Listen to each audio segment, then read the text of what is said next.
How's everyone doing today? On behalf of Joy Hoffmeister, I'd like to welcome everyone to the English Learner Distance Identification Guidance Review. My name is Dan Ruhl, and I'm the Executive Director of English Language Proficiency for the Oklahoma State Department of Education. And today we're going to be looking at some updated guidance for identification of English learners in our time of continuous learning. If I can do just a couple housekeeping things really quick. We have a pretty good sized room. We're looking at almost 80 people right now. So if we can go ahead and keep everyone's mic muted for now, it would be much appreciated. And also, I don't want to stop during the presentation for questions. So go ahead and either write a question down on your end or go ahead and put it in the chat box. And then when we get to the very end, we'll go back through and make sure everyone's question's been answered. We're not time limited on this one today, so we shouldn't have any problems getting to everybody's question. So we'll go ahead and get started.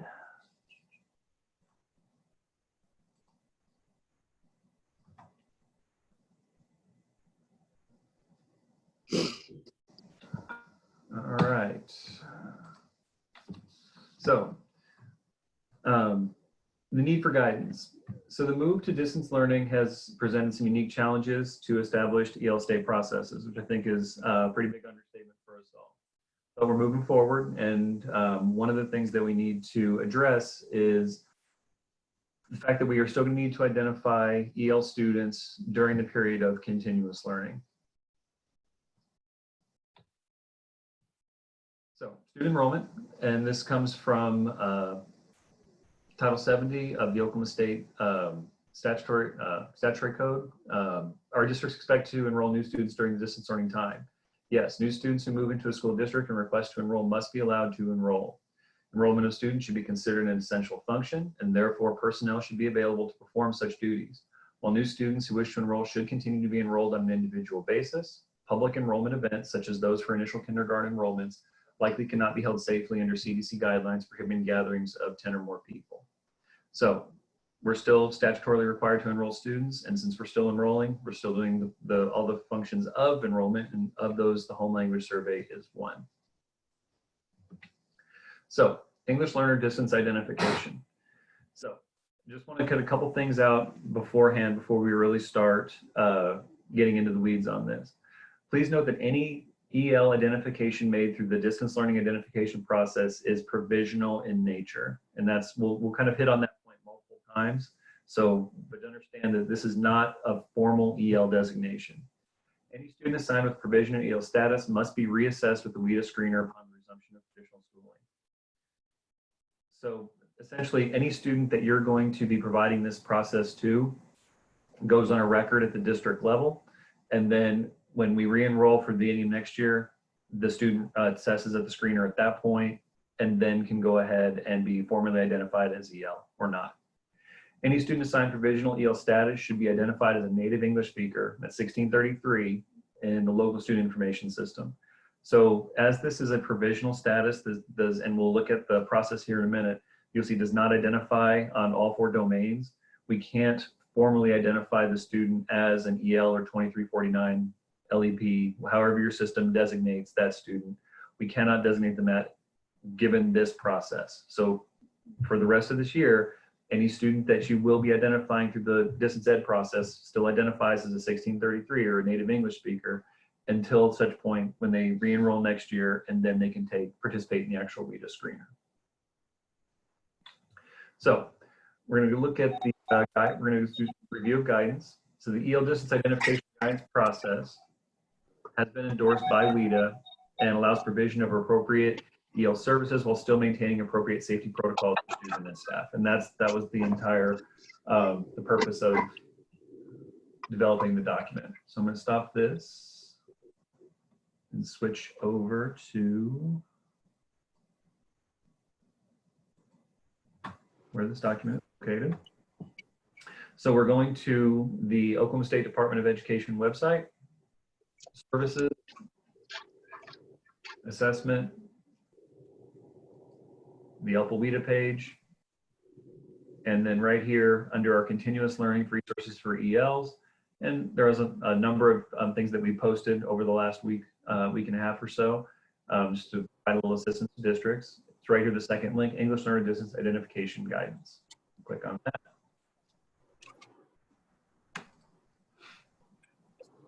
And we're just kind of run through the process. Okay. And again, just to reiterate, regardless of any provisional status applied to the steps outlined in this document, formal identification with the WIDA screener must take place as soon as possible once school resumes. All right. So step 1 and step 2 are going to be basically pretty similar to what we did, what the established process is. Step 1, review the home language survey. If a language other than English has been submitted for any one or all of the 3 primary questions, native, dominant, and home language, proceed to step 2. Pretty straightforward. Step 2, conduct a review of the assessment and academic records. A student who has a non-proficient access composite score from a previous school year does not need to be rescreened. No surprise there. In this case, skip to step 6. If a student has an access score from the previous school year that meets or exceeds proficiency, the student may be reclassified as proficient for state guidance. All right. So that process, there's no change at all. If no assessment or EL identification records are available, proceed to step 3.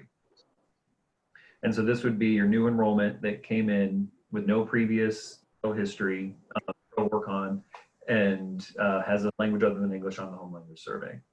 So step 3, conduct an interview via phone call or video conference to initially assess a student EL status. And this is when we're going to jump down to Appendix A just to kind of run through what this looks like. So we're going to scroll down to Appendix A. We have some basic student demographic information, essentially the same information that is on the home language survey. A way to catalog the history of the student within their state primary language. So we're just going to run through a basic checklist. Is the student Native Alaskan, Native American, Native Hawaiian? Is the student's language influenced by a tribal language through a parent, grandparent, relative, or guardian? You know, these, I'm not going to run through every question. Essentially, this is not meant to take more than a few minutes on the phone with a parent to get an idea of what the linguistic status of the student is. So we run through that initial, and based on the answers to the family interview questions, the reviewer determines if the student's use and exposure to a language other than English is significant or superficial in nature. If it is decided based on the judgment of the interviewer, if the student's development of English may have been impacted by exposure to another language in any way, you proceed to step 4. So step 4, the student has an IEP or is suspected of having a disability. The parent states as much when they enroll the student. You refer to Appendix B before proceeding. And essentially, Appendix B is going to require is just you know, kind of some special ed specific to ensure that the special ed staff of the district are involved in the provisional identification. So no, we're going to assume for the case of our case moving forward at this point that the student did not have any special needs. We're going to go to step 5. Step 5 may be completed in conjunction with step 3 if there's no reason to maybe schedule another call with special education staff. We can go directly from step 3 to step 5. And then this is kind of a student interview that allows the interviewer to kind of assess where the student is, at least in terms of listening and speaking. This is only a 2-domain identification process. So may be completed in conjunction with step 3. Conduct the student interview via phone call or video conference and complete the grade appropriate speaking, listening, and interaction rubrics in Appendix C using the sample questions or a similar outline in Appendix D. So we're going to go down here to Appendix C. And these are grade specific. So there's multiple ones in here. You're not going to use every single one. Obviously, they're grade specific. So we're going to assume for the sake of our hypothetical student that they're a 3rd grader. So we're going to go to the grade 2-3 rubric. And then we have essentially 3 categories: interaction, listening, and speaking on a low, moderate, or high level. When we read through these, they make sense in terms of if someone has is fairly aware of linguistic ability, we can understand that high level is using language spontaneously, flexibly, effectively for social and academic purposes, can formulate ideas, opinions with precision, relate contributions, skillfully to those of other speakers.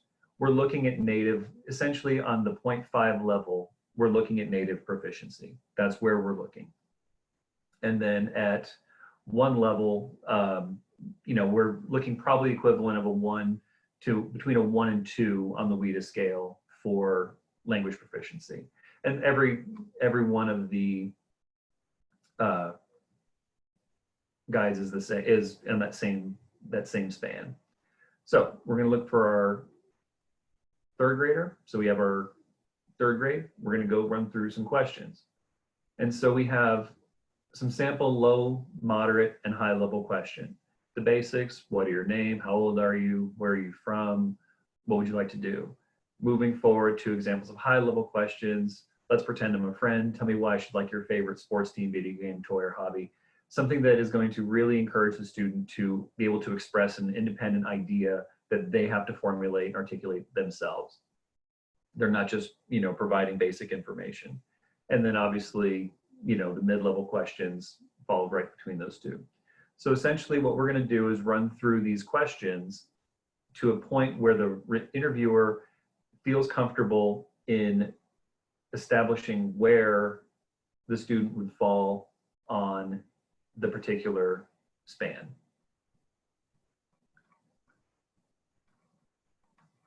So once that has been done,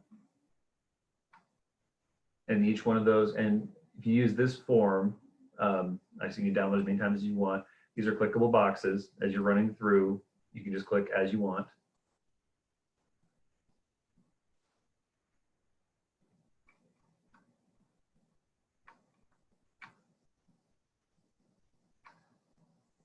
We're going to score. So if a student scores a cumulative score of 1.2 or less on the grade appropriate rubric, they should receive a provisional EL status of EL and be served accordingly. If a student scores at 1.3 or above, they should not receive a provisional EL status. And what that means is they get if they can go 2 out of the 3 with a moderate on the 3rd. So if we go high 5, high 0.5, and then 0.3 for one at moderate, that student would not be given a provisional EL identification, or if they went all 5 at the top. Okay, but if they do 2 moderates and a high, or anything less than that, they would get the provisional EL identification.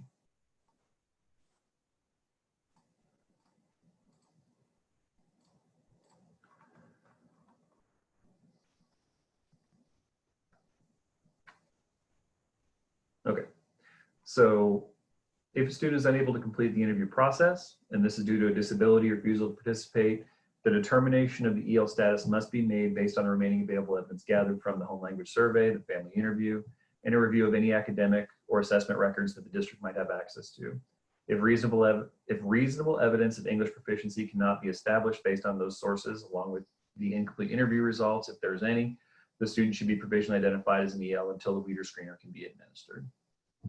And seeing as this one is bold and also all caps, we're going to go ahead and read through this.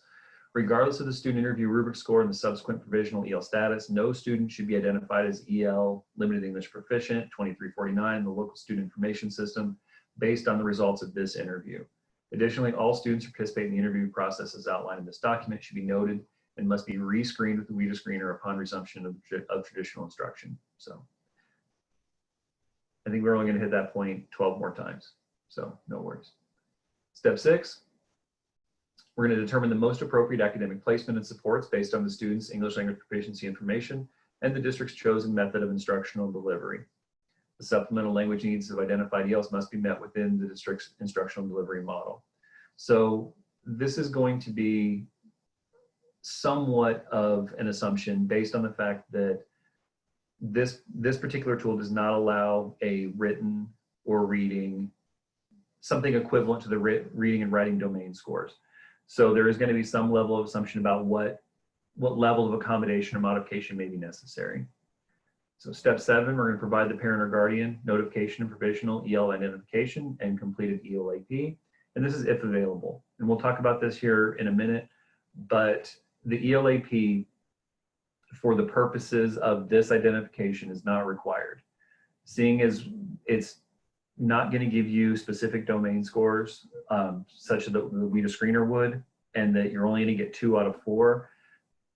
With a brand new student, you wouldn't necessarily have the capacity to do an ELAP necessarily appropriately, but if you do want to do one at district discretion with the information that you have to provide a reference point for your teachers, because your teachers expect them and want to know a little more information, that is at district discretion. That is perfectly fine. No one's saying that you can't do one. We're just saying that it's not required.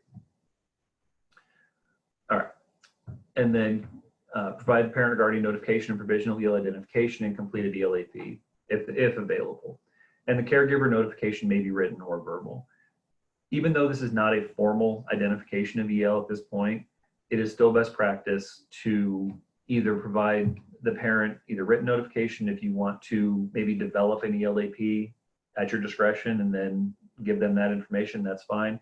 Or after the student interview, after you've tallied the results from their rubric, if you want to just get back on the phone with the parent and say, okay, we're going to go ahead, given the results, we're going to go ahead and provisionally identify the student and go ahead and make sure that they test for a formal identification at the outset of the 2020 year or 2021 year. Step 8, notify the receiving teacher of the student's provisional EL status and provide a copy of the completed student ELAP, again, if available.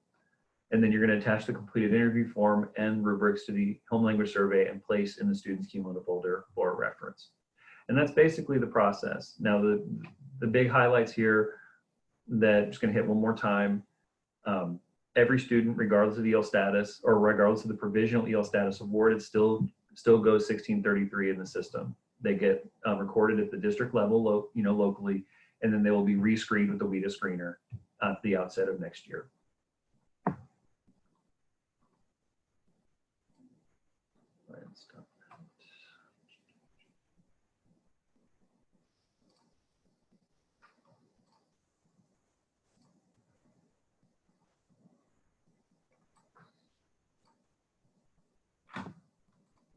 Okay, so the ELAP, English Language Academic Plan, as the provisional identification process will not provide information regarding the reading and writing levels of a student, a completed ELAP will not be possible. However, districts may complete an ELAP using the available information for teacher reference at their discretion. But at minimum, districts must notify the teacher of record of a provisional EL status assigned to a newly enrolled student and convey the general level of accommodation required to appropriately serve that student.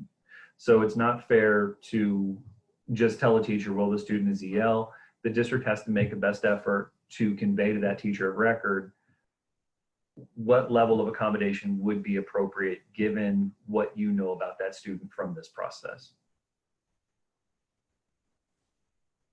And any student assigned a provisional English learner identification should be provided services and accommodations equivalent to an EL student identified in the traditional manner. So we're not changing any this is merely a change to the identification process. It doesn't have any bearing on the actual accommodations or modifications that you do for all ELs in your system. Essentially they'd be treated just like any other EL in the system. Excuse me. As a provisionally identified student has not been formally identified as EL, the traditional English learner parent notification letter will not be necessary. However, parents must be informed of the assigned provisional EL status of their student. And again, this can be as formal as if the district does opt to create an ELAP based on what information they do have, and they decide to mail that home, and they want to write up a letter saying, or describing this process to the parent, saying, we've identified provisionally, you're going to be served as an EL for the remainder of the year, and you're going to be re-identified, or we're going to be rescreened at the beginning of next year with the traditional tool. That's perfectly fine.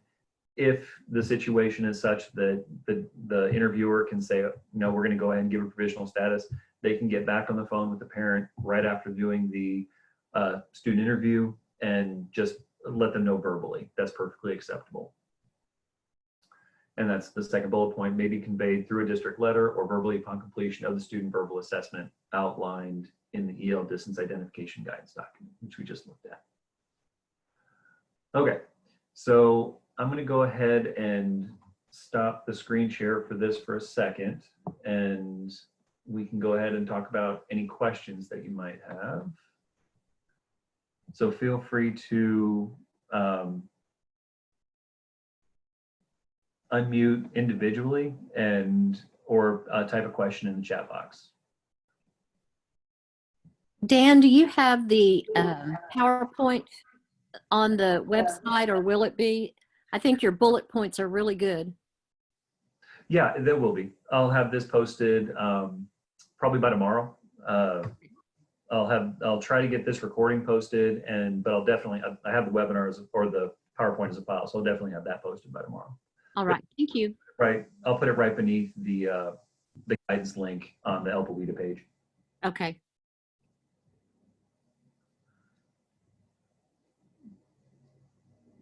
All right, anyone else have any questions about where we are at this point?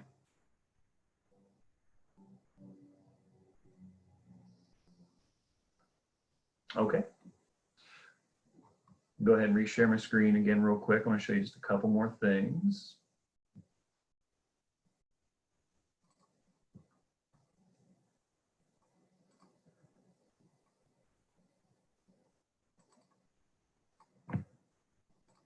Okay, one thing we did, we have put out a couple more, or just to let you know that they're here. We did do the coronavirus, OSD as in total, not just for EL, has been putting out the coronavirus COVID-19 FAQs for public schools. And this last update did add some of the EL specific questions that we've been getting into the document. Now they are also listed in the Distance Learner Toolkit. If you haven't seen that, we can just click over to that real quick. But I just want to make sure that everyone realizes these resources are available. So just click onto the toolkit real quick. And this is located exactly in the same spot where the distance identification was. This just outlines most of the questions that we've gotten so far about how to proceed with the rest of this year and what strategies might be found effective in your local program. Now, seeing as there's a lot of variation in local programs, these may be a little bit more general, but I think that in terms of having a good place to kind of point of reference document, I think this is a pretty good document. It also has multiple links to potential resources that you may or may not already be familiar with.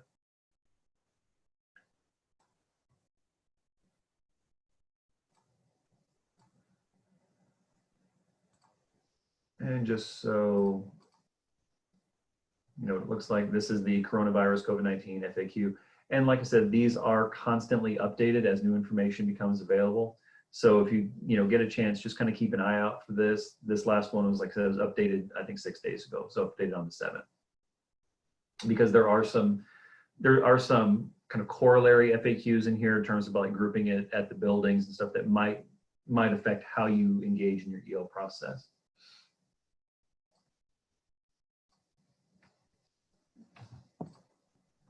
Okay, what we'd also like to do is ask you to participate in just a brief survey.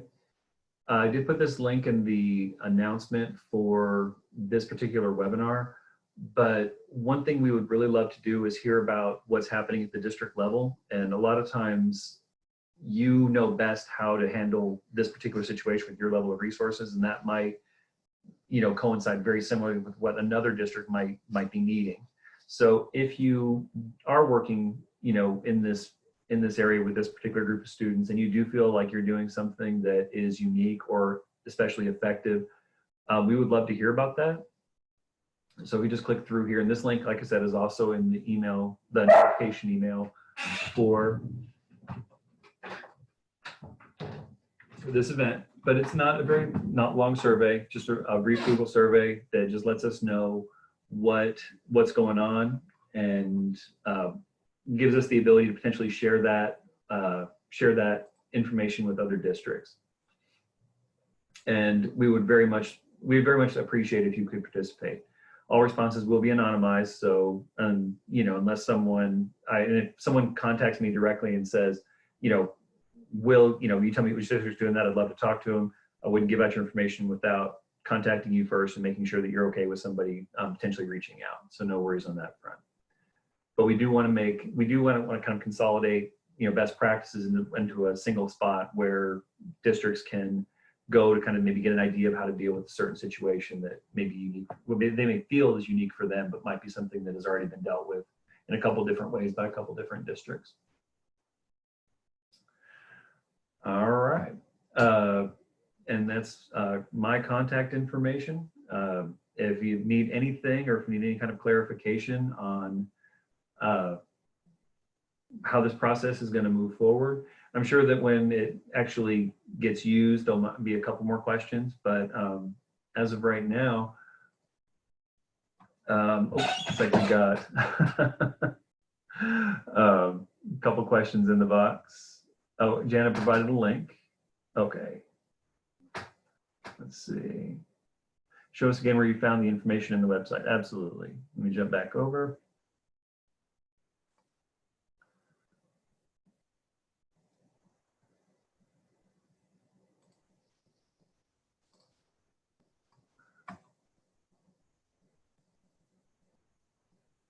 Sorry. Okay. So I'm just going to go to the SDE homepage.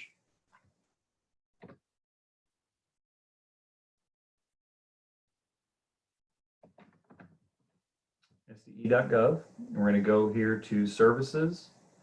We're going to go to assessment. Under assessment, there's the ELPA-WIDA page. And then that is essentially, that's 90% of the resources we have for ELs for the state. And right here in the very top section, the continuous learning resources for ELs. That's the EL distance learning toolkit. This is the identification guide we just looked at, and I will post the webinar and a PowerPoint right there underneath that. And then also published last week, we did a family supports for English learners. Just click on that real quick. This document is actually getting translated into Spanish. We should have the Spanish version posted, excuse me, tomorrow or Wednesday. And because this document is really more of a, you know, maybe something that you can give to parents themselves to kind of walk them through, instead of saying necessarily this is guidance for district staff. This is things that parents directly can do. So we want to make sure that the document is accessible as possible to our EL parents as well. Okay. All right. And Jen posted a link, and from Judith, the dog's name, that was Sherlock, our basset hound. So there's that. So feel free to unmute, and if there's any questions, we have some extra time. So if you want to ask, that's great.